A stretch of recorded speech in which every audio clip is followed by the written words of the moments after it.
The dream is real. Yeah. Can I get a standing ovation for the authentic voice of culture?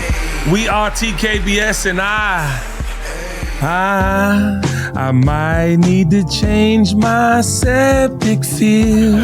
My bubbling toilet was real. This weekend, I can't fucking win with this, y'all. What is going on with my septic field and my toilet? Shower stopped up.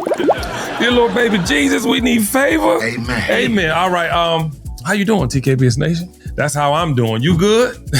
Hope you didn't have no problems with your toilets this weekend. All right? Yeah, hope it was filled with sunshine and sex. We're gonna get to sex later in the show. But first off, I'd like to start off the show by saying happy 50th birthday to my dog, Ceelo Green. Over the weekend, we got an opportunity to celebrate this brilliant, beautiful soul's birthday. I want to send a big shout out to his wife, Shawnee, his manager, Sabrina, and all the amazing Dream Team for putting on a real musical love fantasy to celebrate Ceelo. It was a beautiful event, y'all. I'm talking about they had the marching band from Benjamin E. Mays coming that thing. They was playing some of his songs, and then they gave him his high school diploma. Yeah. I don't recall ever graduating at all. He was dead serious. That man did not get his degree. And on his 50th birthday, the Mays principal came along with the valedictorian and the scholar. Is there such thing as a scholaritorian? I think it was it was two of them. They gave him, I need a diploma myself, but they gave him his high school diploma, y'all. And then I got an opportunity to come on stage to introduce our beloved mayor here in the city of Atlanta. I got to say a few words, but then they gave him a proclamation for Ceelo Green Day in the A. Yeah, I can't make this up. Round of applause for Ceelo Green. That man got his diploma and got Ceelo Green Day in the A. Yeah, that's a way to celebrate your 50th birthday. And then, child, it wasn't over. You knew there was gonna be some musical festivities. Goody Mob was in the building. JT Money came out and performed. Yeah, y'all remember JT Money?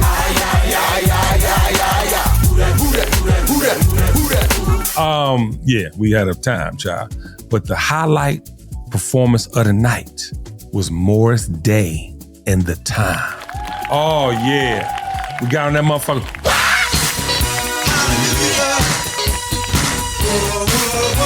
I'm talking about we was in that thing celebrating. My sister and I were on steroids, getting our whole childhood back. It was super vibes, y'all. I'm talking about a real love fest. Big shout out to everybody involved. I had the time of my life. But ladies and gentlemen, before we left that thing, before we got up out of there, we got some gifts from the legendary Vintage Frames. That's right. Big shout out to my brother, Corey Shapiro.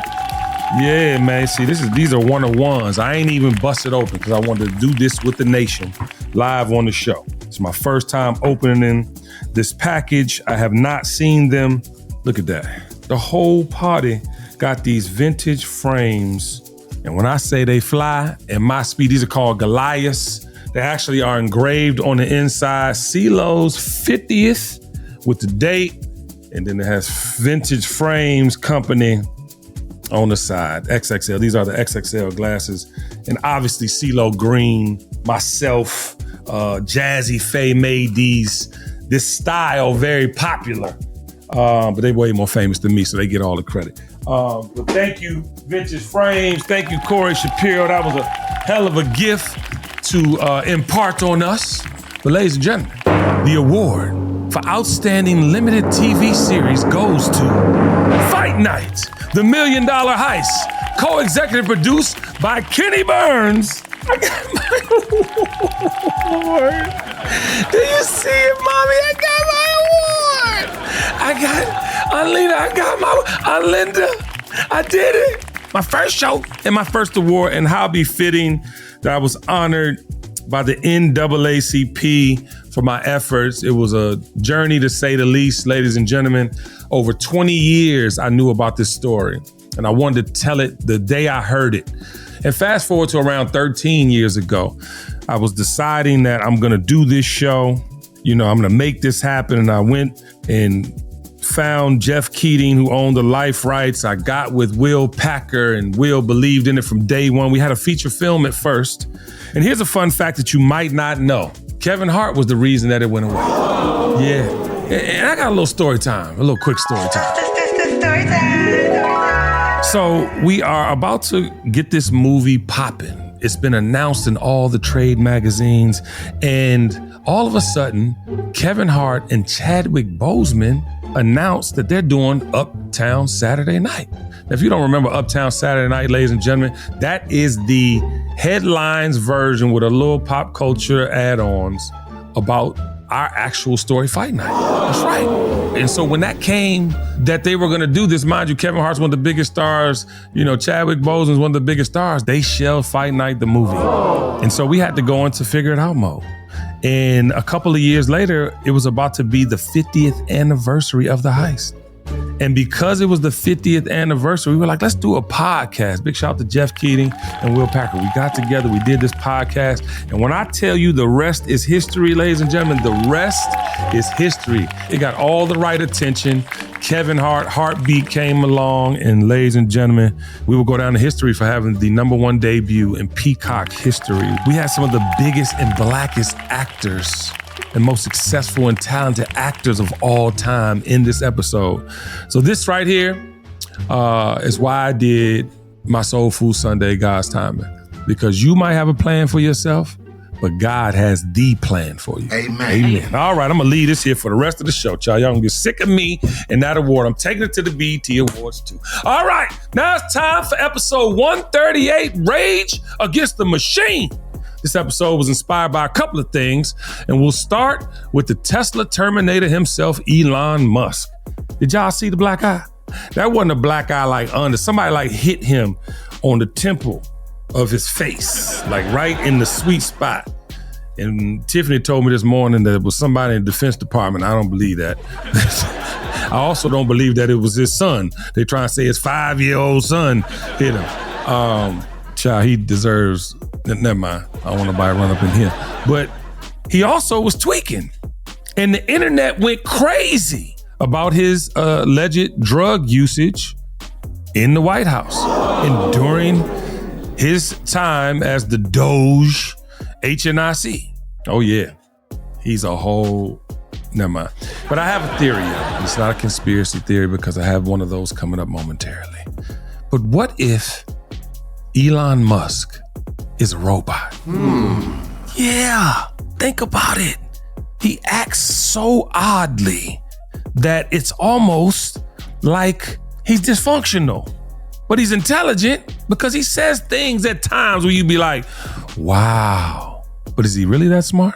Or maybe he's the guinea pig for the Neuralink test trials. Could it be that he's the monkey that they're experimenting on? But these are things that make you go, Now, also lately, I've been having a lot of AI conversations. Are you having the same conversations? AI has taken over our world. And my sister hit me the other day and she said, I need you to, my sister don't call me and be like, how you doing? You eat breakfast? You feeling good today? She calls me and says, I need you to record these words. I just text them to you. I need you to read them verbatim because what I'm gonna do is I'm gonna take your audio, I'm gonna enter it in the system, and then I won't need to call you all the time asking you to do me drops. I can just put your name in the thing and then it could be you. I said, well, fuck no. I don't want to do that shit. She's like, what you mean, Kenny? You're not thinking ahead. I'm like, I'm thinking ahead, all right. I'm thinking I ain't gonna have no motherfucking job if you could just take my voice and use it. This is my livelihood. This is how I earn a living. And you want to take my voice, put it in the computer so it can be me? I will not. So we done got into a whole argument, child. She said, you need to think big. You need to be thinking big, bitch. I don't need to think big. I need to think about my future.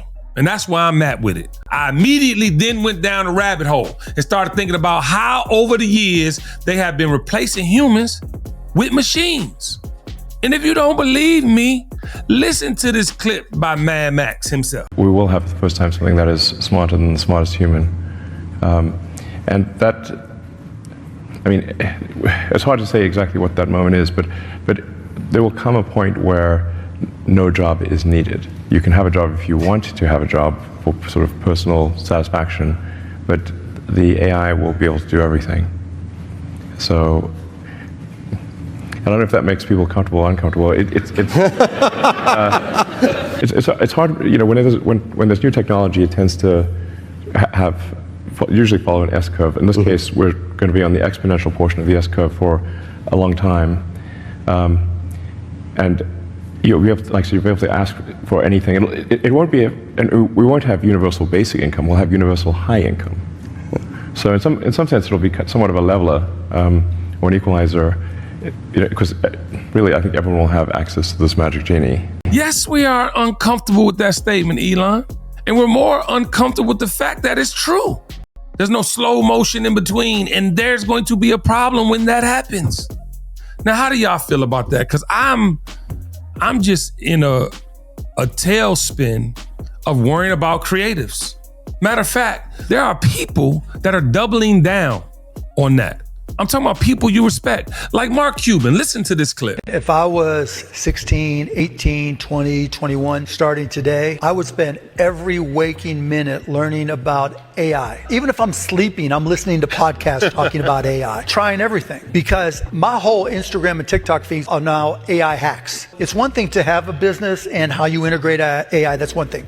But if you're just getting started, as you learn these things, it's so much easier to start. Now you have a mentor, whether you use Perplexity, Anthropic, Claude, ChatGPT, Gemini, it doesn't matter. You have experts, and you might say, well, those hallucinate. Let me just tell you, your mentors and experts don't always get it right either.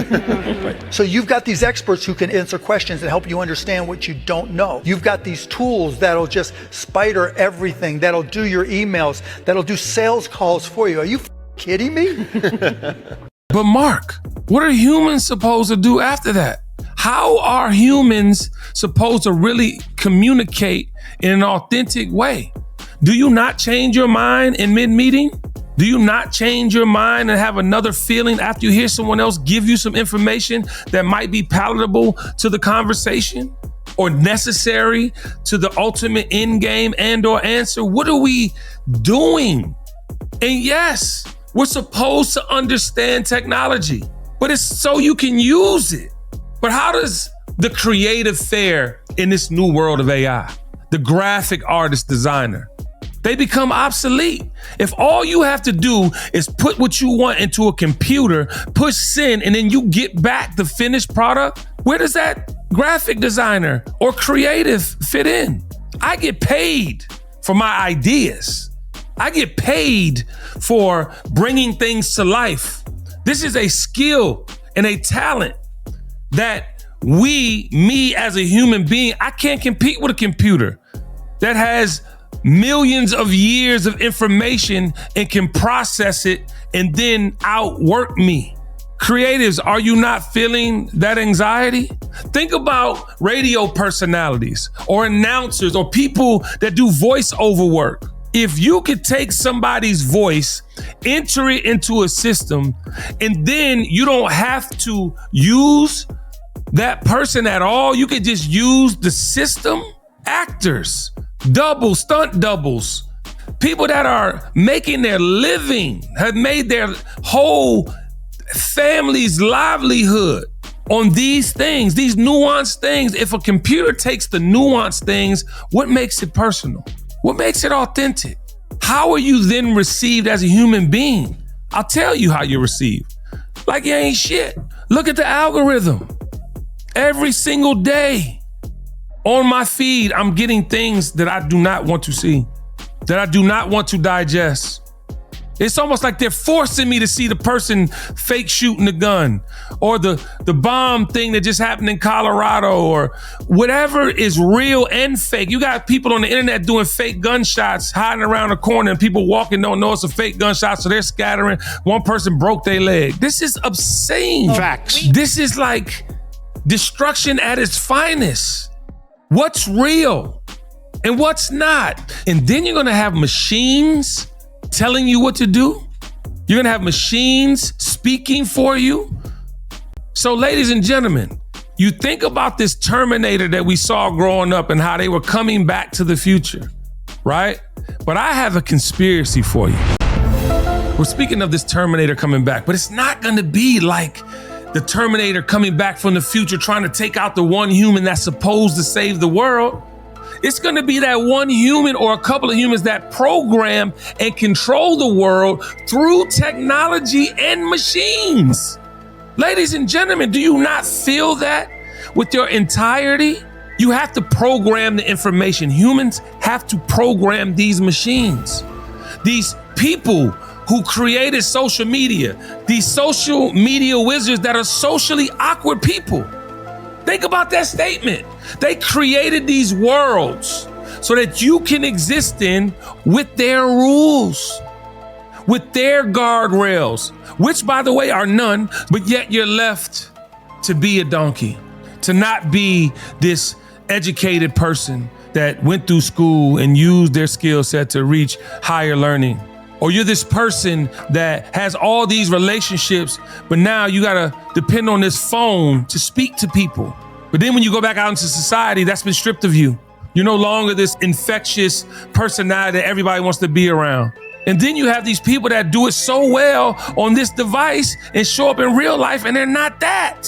They don't meet the measure or the thing they're portraying socially and digitally. Shit. And social media is the first phase. Not only has it been studying our behaviors through an algorithm, it feeds us information that is dumbing us down daily, taking away our sense of normalcy, ladies and gentlemen. It's neural dopamine, and it's made us all addicted. Matter of fact, Tiffany, you have some statistics on how we are becoming addicts. Yes, sir. I actually came across a study by the Longevity Library that talks about the effects of social media damaging the brain. And according to the study, on a global front, 62% of the world's population actively uses social media, spending an average of 2 hours and 23 minutes daily across all platforms. Wow. Of that, 41% of heavy users report poor mental health, with 10% reporting having suicidal thoughts. And then in China, 50% of the divorces are linked to social media fueled conflicts. So, you know, when people post that, do you think my husband's wrong and all that? Apparently in China, that's leading to divorce. And the reason being is because they credit the short-term effects like the dopamine overload that you talked about as why we can't stop. And then social media platforms are also designed to trigger the dopamine release, to your point, because it creates a reward loop. So the result is you have people with shorter attention spans, people craving more for scrolling. So you have that doomsday scrolling. Right. And then there's less focus on real life because our brain wasn't built to like have an information overload. So that endlessness of information feeds us, but it leads to cognitive exhaustion. Right. So that result is then brain fog, poor productivity, and difficulty concentrating. So to your point, that's why we're seeing not just the young people not being able to have conversations, but even people our age, what they're noticing because social media started with the exennials. So they're seeing in people that are 40 plus cognitive decline, which is memory loss and a weaker critical thinking skills, a decline in mental health, higher anxiety, depression, and low self-esteem, sleep disruption. The blue light from our phone wrecks our circadian rhythm, which makes it hard to fall asleep. Come on, facts. And then lastly, social isolation, which is why we're seeing that loneliness epidemic, because the social isolation creates a neurocognitive decline that then stops us from being able to interact healthily with other people. So there's an action plan that they set up in order for us to avoid it. If you guys want to do that, we'll post it on the TKBS social medias so that you guys can know how to, you know, avoid this things too. But there's definitely ways to help it so we're not turning into the robots that you're talking about. And child, when you sent that information, I literally read the first page and was like, I'm disgusted with myself. It said the average time is 2 hours and something minutes. Child, I be on the internet, on the social channels, at least 9 hours a day. And it's like, I can't help it. It's almost like I found like the reason I need to do it. I'm saying this because I'm looking for this clip, or I'm trying to stay aware of what's going on in society. And I'm like, I can't stop. When I was watching Mobland, how many of y'all seen Mobland? Child, Maeve is hell. But Mobland you need to watch. But I'm watching it yesterday and it's so good. But I still found myself reaching for my phone. If I'm watching the game and then the commercial, I'm reaching for my phone. It's a problem. You know what else is a problem? That motherfucking Rose y'all are using. Child. Can I call you Rose? 'Cause you're sweet like a flower in bloom. Stop calling that motherfucker Sugar. I mean, not Sugar, but okay. But my point is, because you know Sugar ain't open hers, it's still in the cellophane wrap. But you know what I'm saying, y'all. And I'm not saying you can't please yourself. But if you can't do it with your hand, these machines are gonna make it impossible for anybody else to do it. Now, I have 2 questions. You can hold your thoughts on that because it's part of these 2 questions I want you to answer at your leisure. Number 1, how is a man or a woman supposed to compete with something that is programmed to please you? I'll wait. Oh, you gotta think about it, huh? I got another one for you. How is human connection supposed to thrive and grow if you don't know how to communicate or please your partner? Now, these are 2 serious questions that you need to think about and then speak about. Because, ladies and gentlemen, the first question, if something was created to be ultimately pleasing and that was the only thing it was here to do, it didn't come with no shared bank account. It didn't come with no shared responsibilities. How do you compete with that? I mean, think about this shit. And then the next question, if you can't communicate, now ladies and gentlemen, life has a way of lifing. And after you get some bad news, you don't feel like fucking. After you get some bad news, you sometimes don't feel like talking. But if you don't know how to break through that frustration or break through that uncomfortable moment, how are you supposed to be able to communicate? That's one thing. Or please, which is another, your partner. These are things you gotta ask yourself because I promise you, this loneliness, because of this access to all this information, is making people lonely. Because you're competing and comparing every day. What you got ain't good enough. You're going out to look for something else when it ain't there. It's a never-ending thing you're trying to fucking find. It's not there. I'm telling you, I have 52 years of experience.